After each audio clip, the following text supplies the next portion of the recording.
အားလုံးပဲမင်္ဂလာပါရှင်ညီမနာမည်ကတော့တထားရွှေစင်ပဲဖြစ်ပါတယ်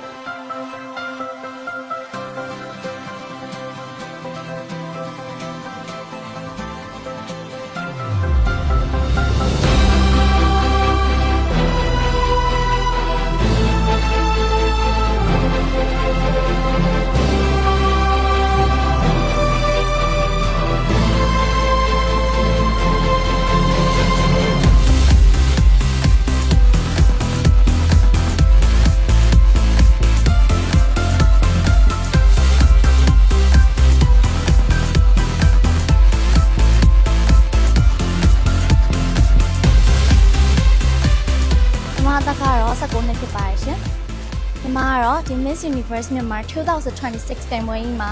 Miss Universe တောက်ဖြူ2026အနေနဲ့ပါဝင်ရှင်ပြိုင်သွားမှာဖြစ်ပါတယ်ရှင်။ဆက်လက်ပြီးတော့စောင့်ကြည့်ပြီးတော့အားပေးကြပါအောင်နော်။